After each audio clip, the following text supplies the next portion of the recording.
Hi guys, I'm back. Today I'm going to read Matthew 13 to 18, Proverbs 4, and Psalm 70. Let's get started. On that same day, Jesus went out of the house and sat beside the sea, and great crowds gathered about him, so that he got into a boat and sat down. And the whole crowd stood on the beach. And he told them many things in parables, saying, A sower went out to sow, and as he sowed, some seeds fell along the path, and the birds came and devoured them. Other seeds fell on rocky ground, where they did not have much soil. And immediately they sprang up, since they had no depth of soil. When the sun rose, they were scorched, and since they had no root, they withered away. Other seeds fell among thorns, and the thorns grew up and choked them. Other seeds fell on good soil and produced grain, some 100-fold, some 60, some 30. He who has ears, let him hear. And the disciples came and said to him, Why do you speak to them in parables? And he answered them, To you it is being given to know the secrets of the kingdom of heaven, but to them it is not being given. For to the one who has more will be given, and he will have an abundance. From the one who is more, even what he has will be taken away. This is why I speak to them in parables, because seeing they do not see, and hearing they do not hear, nor do they understand. Indeed, in the case of the prophecy of Isaiah is fulfilled that says, You indeed hear but never understand, you indeed see but never perceive. While the people's heart is grown dull, and with their ears they can barely hear, and their eyes they are closed, and they should see with their eyes, and hear with their ears, and understand with their heart, and turn, and I will heal them. And blessed are your eyes, for they see, and your ears, for they hear. Truly, I say to you, many prophets and righteous people long to see what you see and do not see, and to hear what you hear and do not hear. And then the parable of the sower. And anyone hears the word of the kingdom and does not understand, and evil one comes and snatches away what is being sown in his heart. This is what was sown along the path. And as for what was sown on rocky ground, this is the one who hears the word and immediately receives it with joy. Yet he has no root in himself, endures forever. And when tribulation or persecution arise on account of the word, immediately he falls away. And as for what was sown among thorns, this is the one who hears the word, but the curse of the word and the deceitfulness of it to check the word, and it appears unfruitful. And as for what was sown on good soil, this is the one who hears the word and understands. He indeed bears fruit and yields, in the one case 100-fold, in another 60, and in another 30. And he put another parable before them, saying, The kingdom of heaven may be compared to a man who sowed good seed in his field. While his man was sleeping, his enemy came and sowed weeds among the wheat, and went away. So when the plants came up and bore grain, then the weeds appeared also. And the servant of the master of the house came and said to him, Master, did you not sow good seed in your field? How then does it have weeds? He said to them, An enemy has done this. So the servant said to him, Why then do you want us to go and gather them? And he said, No, lest in gathering the weeds you rid of the wheat along with them. Let us both grow together until the harvest. And at harvest time I will tell the reapers, Gather the weeds for us and bind them in bundles to be burned, and I will gather the wheat into my barn. And he put another parable before them, saying, The kingdom of heaven is like a grain of mustard seed, and a man took and sowed in his field. It is a small seed, when it is grown, it is larger than all the garden plants, and it becomes a tree, so that the birds of the air come and make nests in its branches. Here are another parable. The kingdom of heaven is like heaven that a woman took and hid in 3 measures of flour till it was all leavened. All these things Jesus said to the crowds in parables. Indeed, he said nothing to them without a parable, just to fulfill what was spoken by the prophet. I'll open my mouth in parables, I will utter what has been hidden since the foundation of the world. And he left the crowds and went into the house. And his disciples came to him, saying, Explain to us the parable of the wheat of the field. He answered, The one who sows the good seed is the Son of Man. And the field is the world, and the good seed is the Son of the kingdom. And the weeds are the sons of the evil one, and the enemy who sowed them is the devil. And the harvest is at the end of the age, and the reapers are angels, just as the weeds are gathered and burned with fire. So will it be at the end of the age. And the Son of Man will send his angels, and they will gather out of his kingdom all causes of sin and all lawbreakers, and throw into the fiery furnace. In that place there will be weeping and gnashing of teeth, and the righteous will shine like the sun in the kingdom of their Father. He who has ears, let him hear. The kingdom of heaven is like treasure hidden in a field, which a man found and covered up. And in his joy he goes and sells all that he has and buys it at a deal. Again, the kingdom of heaven is like a merchant in search of fine pearls, who on finding one pearl of great value, went and sold all that he had and bought it. Again, the kingdom of heaven is like a net that was thrown into the sea and gathered fish for a guy. And it was full, the men drew it ashore and sat down and sold the good into containers and threw away the bad. So it will be at the end of the age. The angels will come out and separate the evil from the righteous, and throw them into the fiery furnace. In that place there will be weeping and gnashing of teeth. And when he understood all these things, he said to him, Yes. And he said to him, Therefore every spy who is being traded for the kingdom of heaven is like a master of the house, who brings down his treasure was near and was off. And Jesus had finished these parables, he went away from them. And coming to his home, he told them this and so that they were astonished and said, "Where did this man get his wisdom and these mighty works? Is not this the carpenter's son? Is not his mother called Mary? Are not his brothers James and Joseph and Simon and Judas? And are not all his sisters with us? Where then did this man get all these things?" And they took offense at him, but Jesus said to them, "A prophet is not without honor, except in his hometown and in his own household." And he did not do many mighty works against their unbelief. At that time Herod the Tetrarch heard about the fame of Jesus, and he said to his servants, "This is John the Baptist. He is being raised from the dead. That is why these miraculous powers are at work in him." For Herod seized John and bound him and put him in prison for the sake of Herodias, his brother's wife. And as John had been saying to him, "It is not lawful for you to have." And though he wanted to put him to death, he feared the people because they held him to be a prophet. And when Herod's birthday came, the daughter of Herodias danced before the company and pleased Herod, so that he promised with an oath to give her whatever she might ask. "Come to my mother," she said. "Give me the head of John the Baptist here on a platter."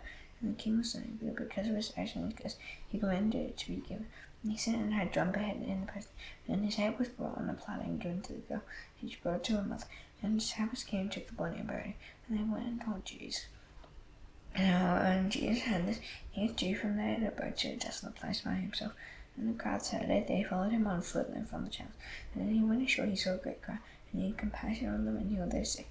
Now when there was evening, their disciples came to him and said, "It's a desolate place, and the day is now over. Send the crowds away to go into the villages and buy food for themselves." Jesus said, "You need not go away. You give them something to eat." And they said to him, "We have only 5 loaves here and 2 fish." And he said, "Bring them here to me." And he ordered the crowds and sit down on the grass. And taking the 5 loaves and the 2 fish, he looked up to heaven and said a blessing. And he broke the loaves and gave them to the disciples, and the disciples gave them to the crowd. And they all ate and were satisfied. And they took up 12 baskets full of the broken pieces left over. And those who ate were about 5,000 men, besides women and children. Immediately he made the disciples get into the boat and go before him to the other side, where he dismissed the crowd. After he had dismissed the crowd, he went up on the mountain by himself to pray. And when evening came, he was there alone. But the boat by this time was a long way from the land, beaten by the waves, for the wind was weak. The wind was against them. And in the 4th watch of the night he came to them walking on the sea. And the disciples saw him walking on the sea, and were terrified, and said, "It is a ghost," and they cried in fear. And immediately Jesus spoke to them, saying, "Take heart, it is I. Do not be afraid." And Peter answered, "Lord, if it is you, command me to come to you on the water." And he said, "Come." So Peter got out of the boat and walked on the water and came to Jesus. And when he saw the wind, he was afraid, and beginning to sink, he cried out, "Lord, save me." And Jesus immediately reached out his hand and took hold of him, saying to him, "O you of little faith, why did you doubt?" And when they got into the boat, the wind ceased, and those in the boat worshipped him, saying, "Surely are you are the Son of God." And when they crossed over, they came to land at Gennesaret. And the men of that place recognized him. They sent round to all that region and brought to him all who were sick, and implored him that they might only touch the fringe of his garment. And as many as touched it were made well. And the Pharisees and scribes came to Jesus from Jerusalem and said, "Why do your disciples break the tradition of the elders? And they do not wash their hands when you eat?" He answered, "Why do you break the covenant of the God for the sake of your tradition? And God commanded, honor your father and your mother, and whoever reveals father and mother will surely die." Did you say, if anyone tells his father or mother, "What were you granting for me is going to God," he need not honor his father. So for the sake of your tradition you have made void the word of God, you hypocrites. Well did Isaiah prophesy of you, when he said, "This people honors me with their lips, and their heart is far from me. And in vain do they worship me, teaching as doctrines the commandments of men." And he called the people to him and said to them, "Hear and understand. It is not what goes into the mouth that defiles a person, what comes out of the mouth. It defiles a person." And the disciples came and said to him, "Do you know that the Pharisees were offended when they heard this thing?" He answered, "Every plant that my heavenly Father has planted, not planted, will be rooted. Let them they are blind there. And if the blind lead the blind, both will fall into a pit." But he said to him, "Explain the parable to us." And he said, I should still without understanding. Do you not see that whatever goes into the mouth passes into the stomach, is expelled? And what comes out of the mouth proceeds from the heart. This fills a person. And out of the heart come evil thoughts, murder, adultery, sexual immorality, theft, false witness, slander. These are what to fill a person, but to eat with unwashed hand does not to fill anyone. And Jesus went away from there and withdrew to the district of Tyre and Sidon. And behold, a Canaanite woman from that region came out and was crying, "Have mercy on me, O Lord, Son of David. I dwell severely oppressed by a demon." But he did not answer her word. And his disciples came and begged him, saying, "Send her away, for she is crying out after us." He answered, "I have sent only but to the lost sheep of the house of Israel." Then she came and knelt before him, saying, "Lord, help me." And he answered, "It is not right to take children's bread and throw it to the dogs." He said, "Yes, Lord, even the dogs eat the crumbs that fall from their master's table." Then Jesus answered her, Very well, grace your faith, be it done for you as you desire. And a door was healed instantly. Jesus went up from there and walked beside the Sea of Galilee. He went up on the mountain and sat down there. The great crowds came to him, bringing with them the lame, the blind, the crippled, the mute, and many others. And he put them at his feet, and he healed them. So that crowd wondered. And then they saw the mute speak, the crippled healthy, the lame walking, the blind see, and they glorified the God of Israel. And Jesus called his disciples to him, saying, I have compassion on the crowd, because they have been with me now 3 days and have nothing to eat. And I am unwilling to send them away home, lest they faint on the way. And the disciples said to him, where are we to get enough bread in such a desolate place to eat so great a crowd? And Jesus said to them, how many loaves do you have? They said, 7, and a few small fish. And directing the crowd to sit down on the ground, he took the 7 loaves and the fish, and having given thanks, he broke them and gave them to the disciples, and the disciples gave them to the crowd. And they all ate and were satisfied, and they took up 7 baskets full of broken pieces left over. And as they ate were 4,000 men, besides women and children. After sending away the crowds, he got into the boat and went to the region of Magadan. And the Pharisees and Sadducees came. That's when they asked him to show them a sign from heaven. He answered them, this evening you say, it will be fair weather, for the sky is red, and in the morning it will be stormy today, for the sky is red and threatening. You know how to interpret the appearance of the sky, but you cannot interpret the signs of the times. And even when our daughter's generation seeks for a sign, and no sign will be given to except the sign of Jonah. So they left them and departed. And the disciples reached the other side, and they had forgotten to bring any bread. Jesus said to them, watch and beware the leaven of the Pharisees and Sadducees. And they began to discuss among themselves, saying, we brought no bread. And Jesus, aware of this, said, O you of little faith, why are you discussing among yourselves the fact that you have no bread? Do you not yet perceive? Do you not remember the 5 loaves with 5,000, and how many baskets you gathered? Or the 7 loaves with the 4,000, and how many baskets you gathered? How is it that you failed to understand that I did not speak about bread? You heard the leaven of the Pharisees and Sadducees. And he understood that he had not told them to beware of the leaven of bread, but the teaching of the Pharisees and Sadducees. And when the Pharisees came into the district of Caesarea Philippi, he asked his disciples, now who do people say that the Son of Man is? And he said, some say John the Baptist, others say Elijah, and others Jeremiah or one of the prophets. He said to them, but who do you say that I am? Simon Peter replied, you are the Christ, the Son of the living God. And Jesus answered him, blessed are you, Simon Bar-Jonah. Flesh and blood has not revealed this to you, but my Father who is in heaven. And I tell you, you are Peter, and on this rock I will build my church, and the gates of hell shall not prevail against it. I will give you the keys of the kingdom of heaven, and whatever you bind on earth shall be bound in heaven, and whatever you loose on earth shall be loosed in heaven. They strictly charged the disciples to know that he was the Christ. And at that time Jesus began to show his disciples that he must go to Jerusalem, and suffer many things from the elders and the chief priests and scribes, and be killed, and on the third day be raised. And Peter took him aside and began to rebuke him, saying, far be it from me, Lord, this shall never happen to you. And he turned and said to Peter, get behind me, Satan, you are hindrance to me, for you are not setting your mind on the things of God, but on the things of men. And Jesus told his disciples, if anyone would come after me, let him deny himself and take up his cross and follow me. For whoever would save his life will lose it, and whoever loses his life for my sake will find it. For what will it profit a man if he gains the whole world and forfeits his soul? And what shall a man give in return for his soul? The Son of Man is going to come with his angels in the glory of his Father, and then he will repay each person according to what he has done. Truly I say to you, there are some standing here who will not taste death until they see the Son of Man coming in his kingdom. And after 6 days Jesus took with him Peter and James, then John his brother, and led them up a high mountain by themselves, and he was transfigured before them. And his face shone like the sun, and his clothes became white as light. And behold, there appeared to them Moses and Elijah talking with them. And Peter said to Jesus, Lord, it is good that we are here. If you wish, I will make 3 tents here, one for you, and one for Moses, and one for Elijah.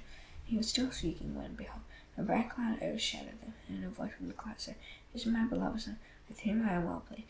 Listen to him. And the disciples heard this, they fell on their faces and were terrified. And Jesus came and touched them, saying, Rise and have no fear.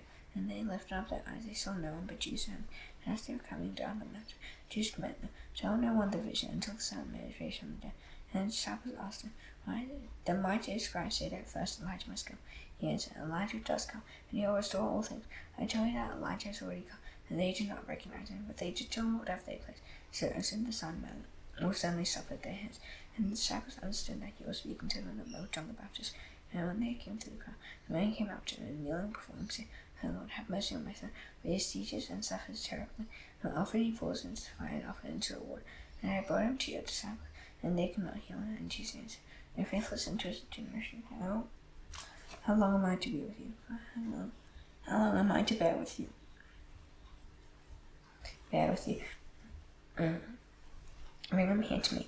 And Jesus rebuked the demon and came out of him, and the boy was healed instantly. And the disciples came to Jesus privately and said, Why could we not cast it out? And he said, Use your little faith. Well, truly I say to you, if you have faith like a grain of mustard seed, you'll say to this mountain, Move from here to there, and it will move, and nothing will be impossible for you. As they were gathering in Galilee, Jesus said to them, The Son of Man is about to be delivered into the hands of men, and they will kill, and he will be raised on the third day. And they were greatly distressed.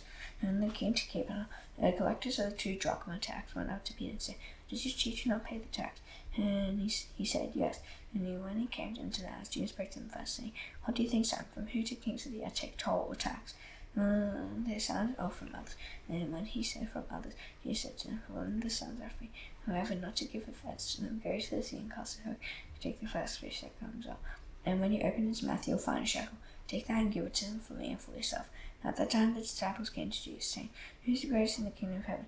And calling to him a child, he hit them in the midst of them and said, Truly I say to you, until you turn and become like children, you will never enter the kingdom of heaven. Whoever humbles himself like this child is the greatest of the kingdom of heaven. Whoever receives one such child in my name receives me, but whoever causes one of these little ones who believe in me to sin, it will be better for them to have a great millstone fastened around his neck and to be drowned in the depth of the sea. Woe to the world for temptations to sin, but it is necessary that temptations come. Woe to the one by whom the temptation comes. If your hand or your foot causes you to sin, cut it off and throw it away. It is better for you to enter life crippled or lame with 2 hands or 2 feet to be thrown into eternal fire. If your eye causes you to tear it out and throw it away, it is better for you to enter life with 1 eye than with 2 eyes to be thrown into the hell of fire. See that you do not despise one of these little ones. I tell you that in heaven the angels always see the face of my Father who is in heaven. What do you think? If a man has 100 sheep, and one of them is scorched, and does he not leave the 99 on the mountain, and go in search of the one that went astray? And then he finds it. Truly I say to you, he will just over it more than the 99 that never went astray. So it is not the will of my Father who is in heaven, that one of these little ones should perish. And my brother sins against you, go and tell him his fault. Between you and him alone. If he listens to you, you have gained your brother. If he doesn't listen, take 1 or 2 others along with you. And that every charge may be established by the evidence of 2 or 3 witnesses. If you refuse to listen to them, tell it to the judge. And if you refuse to listen, even to the judge, then it beats you as a Gentile and a tax collector. Truly I say to you, whatever you bind on earth shall be bound in heaven, and whatever you loose on earth shall be loosed in heaven. And again I shall say to you, if 2 of you agree on earth about anything they ask, it will be done for them by my Father in heaven. For where 2 or 3 are gathered in my name, there I am among them. And Peter came up and said to him, Lord, how often will my brother sin against me, and I forgive him? As many as 7 times? And Jesus said to him, I do not say to you 7 times, but 77 times. And therefore the kingdom of heaven may be compared to a king who wished to settle accounts with the servants. And he began to settle. One was brought to him who owed him 10,000 pounds. And since he could not pay, his master ordered him to be sold, with his wife and his children, and all that he had, and payment to be made. So the servant found his niece, imploring him, Have patience with me, and I'll pay you everything. And out of pity for him, the master of that servant released him, and forgave him the debt. And that same servant went out and found one of his servants who owed him 100 denarii. And seizing him, he began to choke him, say, Pay what you owe. So his fellow servant fell down and pleaded with him, Have patience with me, and I'll pay. And he refused and went and put him in prison until he should pay the debt. And his fellow servants saw what had taken place. They were greatly distressed, and they went and reported to their master all that had taken place. And his master summoned him and said to him, You wicked servant, I forgave you all that debt because you pleaded with me. And should not you have mercy on your fellow servant, as I have mercy on you? And his angry master delivered him to the jailers, and so he should pay all his debt. So also my heavenly Father will do to every one of you, if you do not forgive your brother from your heart. Proverbs 4. Hear, O sons, the Father's instruction, and be attentive, that you may gain insight. For I give you good precepts. Do not forsake my teaching. When I was a son with my father, tended the early one in the sight of my mother. He taught me and said to me, Let your heart hold fast my words. Keep my commandments and live. Get wisdom, get insight. Do not forget, and do not turn away from the words of my mouth. Do not forsake, and she will keep you. Love her, and she will guide you. The beginning of wisdom is this: get wisdom, and whatever you get insight. Rise her highly, and she will exalt you. She will honor you if you embrace her. She will place on your hair a graceful garment. She will bestow on you a beautiful crown. You are my son, and set my words that the years of your life may be many. I have taught you the way of wisdom. I have led you in the paths of righteousness. When you walk, your step will not be hampered. And if you run, you will not stumble. Keep hold of instruction and not let go. God of she's your life. Do not enter the path of the wicked, and do not walk in the way of the evil. Avoid it, do not go in it. Turn away from it, impossible. And they cannot sleep unless they have done well. They are robbed to sleep unless they make someone stumble. While they eat the bread of wickedness and drink the wine of violence. For the path of the righteous is like the light of dawn, which shines brighter and brighter until full day. The way of the wicked is like deep darkness. And they do not know over what they stumble. My son, be attentive to my words and incline your ear to my saying. Hear them not escape from your sight. Hear them within your heart. They are life to those who find them, and healing to all their flesh. Keep your heart with all vigilance, for from it flow out the springs of life. Put away from you crooked speech, and put devious talk far from you. Let your eyes look directly forward, and your gaze be straight before you. Follow the path of your feet, and all your ways will be sure. Do not swerve to the right or to the left, turn your foot away from evil. Psalm 70. Make haste, O God, to deliver me. O Lord, make haste to help me. Let them be put to shame and confused who seek my life. Let them be turned back and brought to dishonor who delight in my hurt. Let them turn back because of their shame, who say, Aha, aha. They always seek you, rejoice and be glad in you. May those who love your salvation say evermore, God is great, but I am poor in you. Hasten to me, O God. You are my help and my deliverer. O Lord, do not delay. Now the stand I should add to the Lord's Prayer. Please pray heads, O Father in heaven. Now that be your name. Your kingdom come, your will be done on earth as it is in heaven. Give us today our daily bread. Forgive us our debts as if we are not debtors. Lead us not into temptation, but deliver us from the evil one. Yours is the kingdom and the power and the glory forever. Amen. See you tomorrow. Bye.